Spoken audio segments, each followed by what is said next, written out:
मैं एक नेपाली उन सभी भारतवासियों से बोलना चाहता हूँ कि नेपाल के खिलाफ गालियां देना बंद करो। गालियां देना हमें भी आता है। बार बार कुछ भारतवासियों बोल रहा है कि चाइना की गुलामी कर रहा है नेपाल, कि चाइना के इशारे पर भारत के खिलाफ बोल रहा है नेपाल। जो भी भारतीय नेपाल के खिलाफ ऐसा बोल रहा है तो उन्हें आज मैं बताऊंगा नेपाल क्या है और भारत क्या है। तो सुनो, हमारा देश नेपाल जो न कभी किसी के सामने झुका है न कभी झुकेगा, वो है नेपाल। विश्व में एक ही ऐसा देश है जो किसी के गुलाम नहीं बना है, वो है नेपाल। विश्व में एक ही ऐसा देश है जो शांति के प्रतीक माना जाता है, वो है नेपाल।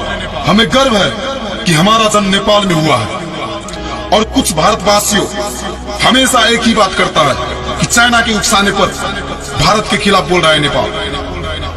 अरे तुम्हारा दुश्मनी चाइना से है तो हमें वो गुस्सा हम पे क्यों उतार रहे हो? बहुत घमंड है तुम्हें अपनी ताकत पर, तो लड़ो ना चाइना से। देखते हैं कितने पड़ोसी मुल्क से तुम जीत पाते हो। आज भारत को लग रहा है कि हम सबसे ज्यादा पावरफुल देश है, तो हिटलर का हिस्ट्री पता ही होगा भारतवासियों को। हिटलर को भी ऐसा ही लगा था कि हम बहुत पावरफुल है, हमें कोई नहीं हरा सकता। और परिणाम क्या हुआ पता ही होगा। अगर फिर भी नहीं समझते तो ठीक है, भविष्य में समझ जाओगे। अब सुनो, अगर लिपू लेक और काला पानी के बारे में वास्तविक तथ्य बाहरी दुनिया को पता चलेगा तो भारत की प्राचीन सभ्य शालीना पुरखों द्वारा अर्जित इज्जत और विरासत मिट्टी में मिल जाएगी। तब सारी दुनिया भारतीयों को एक घटिया क्षुद्र चित्त वाली कौम के रूप में जानेगी। उसके बाद भारत को एक बड़ी शर्मिंदगी के साथ नेपाल का काला पानी, लिपू लेक और लिप्याधुरा वापस देना होगा।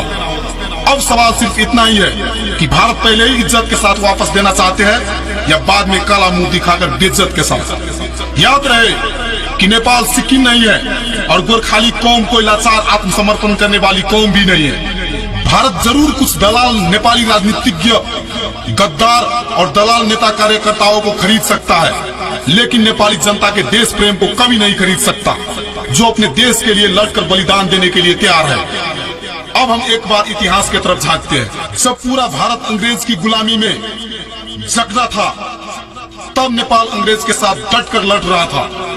बहुत सारे भारतीयों को यह भी पता नहीं होगा कि अंग्रेज भारत छोड़कर जा चुके थे, लेकिन राजस्थान और बाकी 1 दर्जन राज्य मिलकर अंग्रेज को चिट्ठी लिखी और कहा कि आप वापस आ जाइए हजूर और खुलकर भारत में व्यापार करें। इसका कुल अर्थ इतना ही था, अंग्रेजों आप भारत आओ और हमको लूटो।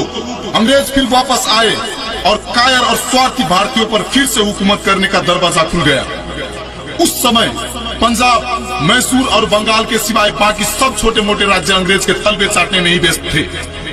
भारतवर्ष की उस नाजुक घड़ी में पूर्वीय संस्कृति और पूर्व की पुरखाओं की विरासत बचाने के लिए नेपाल ने पंजाब और बाकी भारतीय राज्यों के साथ सैनिक गठबंधन की पहल की, ताकि अंग्रेज के साथ सम्मिलित युद्ध करते हुए उनको सिर्फ भारतीय उपमहाद्वीप से ही नहीं बल्कि एशिया से ही बाहर खदेड़ा जाए।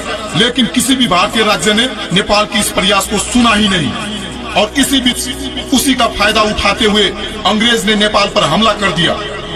किसी भारतीय राज्य ने सहायता नहीं किया बल्कि तमाशा देखते रहे और कायर भारतवासी अंग्रेज के तलवे तब भी चाटते रहे। सोचो, अगर एंग्लो नेपाल युद्ध में भारत की किसी एक राज्य ने भी साथ दिया होता तो भारत की इतिहास कुछ और ही होता।